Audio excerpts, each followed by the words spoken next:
Right, let's talk one-day batting with Kumar. 2 new white balls, 2 bouncers and over. Has 50-over cricket in some way aligned itself more towards Test match cricket than, say, 2020 cricket? Probably, especially the first 10 to 15 overs. The reason being mainly the two white balls. The white balls swing a bit more, I think, than the red ones early on. And batsmen, they do try to put pressure on the bowlers, but they also are a bit more circumspect than they used to be. And it's a necessity because with the new fielding restrictions, you always have a great opportunity to catch up at the back end. So getting a good solid start with as few wickets lost early on as possible is the best way.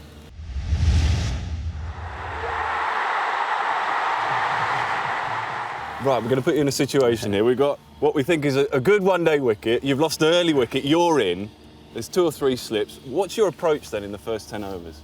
If I'm in early, within the first 2 or 3 overs, my job is to go back there and try and consolidate, try and build an innings, as you would mostly at any time.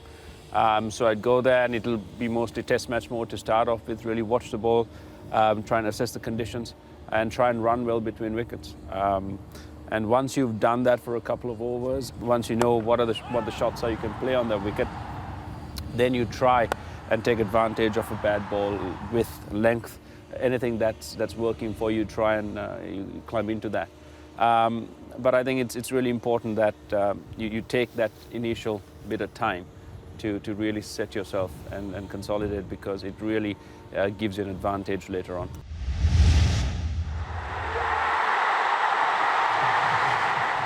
How important is it that you stack your top 3, top 4 with Test match players then? I mean, gone are the days where you have to think about pinch hitters. Yeah, I think pinch hitters, they've gone out of fashion.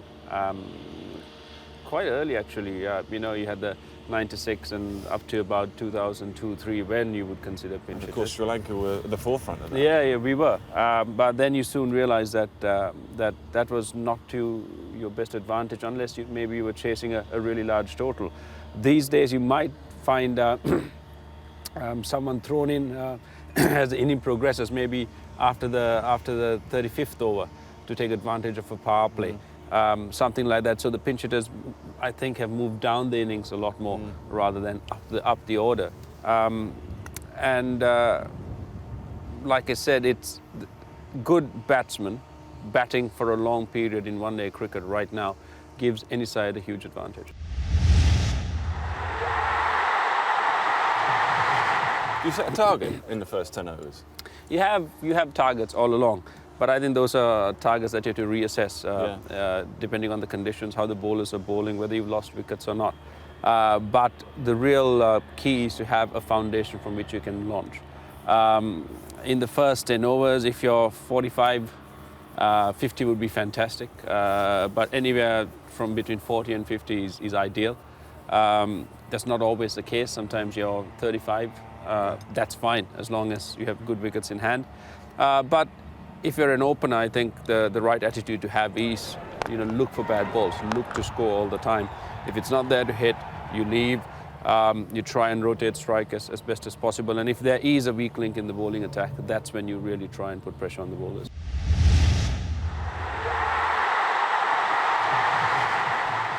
You and Mahela, quite brilliant against spin. Just give us a bit of an insight as to how you might play spin. Mahela and I played quite differently. He's got a lot more shots than I do against spin. I'm very simple in my mindset when it comes to spin. I play quite a lot on the front foot. If the ball's pitched up, I try and hit the sweepers rather than go across the line. And if go with the spin? Go with the spin most of the time. Unless there are gaps and the wicket's not turning too much, then you can try and hit against spin into areas where there's that extra fielder up. But the key again is to keep rotating strike and try at every opportunity that you do get to try and reverse pressure onto the bowler, try and do that. I look at the field and I think, okay, if there is a risk to be taken, this is the area where I will take it. If it's an off spinner, you have the option to go down the ground or over extra cover. The cut becomes an option, or a slog sweep. Anyone bowling into me, I've got the leg side options, or if I want to try and create space by moving around in the crease, try and open up the offside. English batsmen have traditionally struggled using their feet. Come on, just give us a little Kumar Sangakkara masterclass. I mean, you guys look so comfortable using your feet. What's the key to it? The key is really to pick up flight and length. So as soon as it goes above the eye line, you're down, or? It really depends on how far you're going to go, what kind of shot you're expecting to play. The real key is to come out with an open mind as to, I'm not going to do this. I'm going to come down, see where the ball is. If I'm up to it, then I know where I can hit it. But if you're coming down the wicket, make sure that you're covering the line well enough so that if you do misread it, that you've got enough room and time to get the bat down, or if you miss it, to have the pad in the way. The key is to come down as late as possible, keep your eye on the ball, and really get right to the ball. If you can take it on the full, that's even better.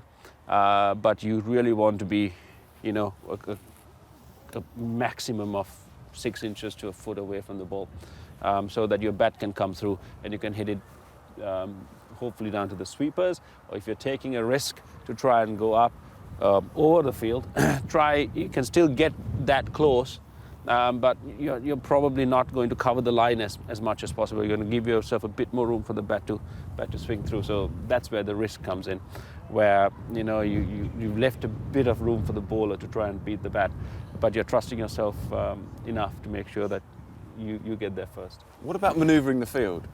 You look round the field and say, actually, I want to move that fielder over there. Is that part of the game plan?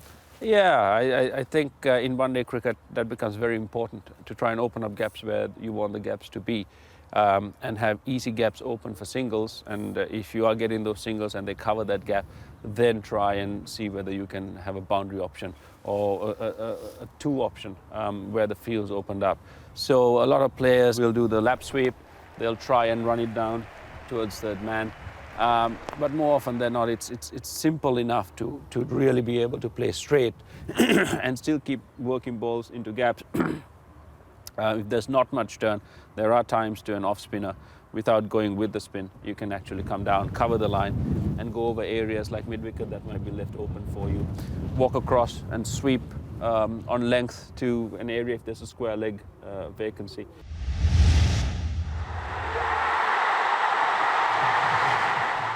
Something that baffles us in the commentary box regularly is the power play overs. Yeah. Wider sides constantly leave it to the last moment to take. What's your take on that? Well, I think power play overs are a bit tricky. It all depends on the way you approach it. I think the key is, no matter how well you play a power play over or overs, thinking about 50, 55 runs, I think that's way too much. The thing is to keep it simple, play it over by over, treat it like another small innings within the larger game.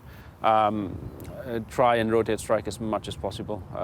If you do go at 5 or 6 and over, you're going to get 30 runs. You chuck in a couple of 3 or 4 boundaries there, you're going to go past 40, and that you can do with very little risk. The thing with the power play overs is that once the field comes in, sometimes you feel crowded and you think, oh, no, the single's not there really, so I'm just going to try and hit the ball as hard as I can, and I think that's the wrong way to go about it.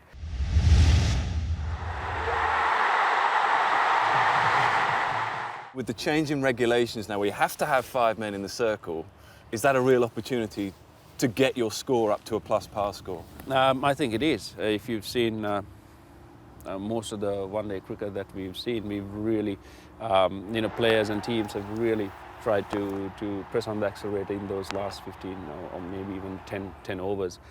Because of the new rule, even once the power play overs are finished, you still have great options to take on the field with. Bowlers are constantly under pressure, even though there are 2 bouncers. It sometimes is very difficult to try and cover the entire field, because you bowl 2 bouncers, what are you going to do after that? If you bowl 2 bouncers, are you going to have your fine leg and your square leg down? That gives you an option if you do pitch up for a batsman to try and take you down the ground. Batsmen nowadays are very skillful. They move around in the crease. They come out to fast bowling. Is that something you look to do? I think you have to. They're all options you take once your normal options have you've kind of exhausted them, and you still think you need to do more to try and score quicker or faster. But the real key is to keep things as simple as possible. All players have areas they like to score in. You've got to try and maneuver the bowling there, or if not, you've got to have enough options to try and go over other parts of the field that maybe you're not traditionally comfortable with, but the situation calls for it.